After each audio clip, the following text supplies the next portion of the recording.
Yo, what's up guys, I'm Charius and welcome to a new video. Today I'm going to be running you through a quick guide about augmented items, along with 6 things you might not know about Invention. With all that out of the way, let's get straight into it. First off, you're going to need to make an augmentor. To make one, you need to have 45 base components, 45 flexible parts, 45 tensile parts, 8 enhancing components, and 7 powerful components. Along with all of these components, you're going to need some divination energy. The best one to use is incandescent energy because you only need 250 and is the cheapest choice. The easiest way I found to get base parts is by disassembling royal bolts. They're cheap and really easy to come by.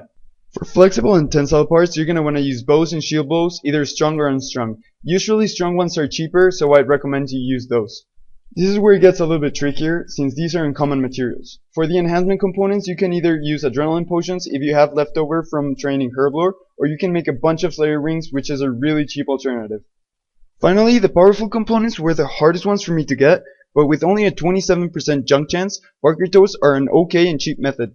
On the other hand, Rune Minotaurs have a much lower junk chance, but are significantly more expensive.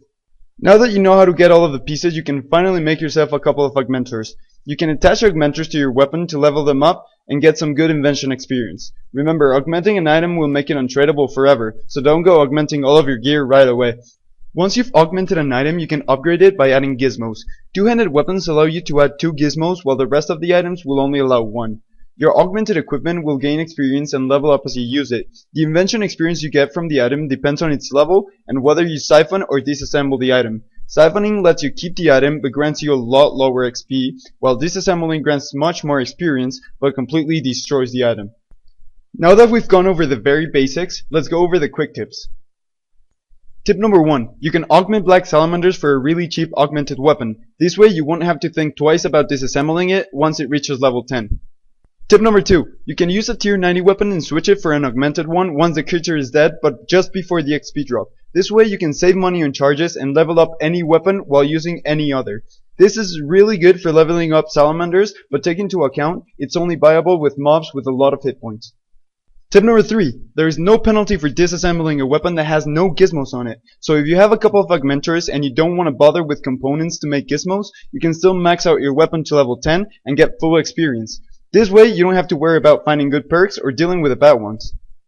Tip number 4. If you have a max cape, you can quickly find your way to the Invention Guild, even if you can't wear it yet. Just teleport to the garden, right click retune on one of the portals and go to the second page. At the bottom you will find the Invention Guild, and the portal will teleport you right inside.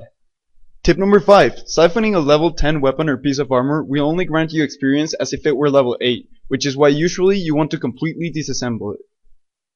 Tip number 6. If you're not level 60 yet and you're thinking of siphoning a level 10 weapon or piece of armor, think about it twice. You can keep using it, and even though it won't level up, it will still gain experience. Once it hits 81k experience, it'll virtually be level 12. You can then save that item until you reach level 60 and siphon it for full experience. Anyways guys, that's all I got for this video. Let me know in the comments if you have any questions or if you know about anything I missed. Thank you so much for watching. I hope you enjoyed, and I'll see you in the next video. Bye!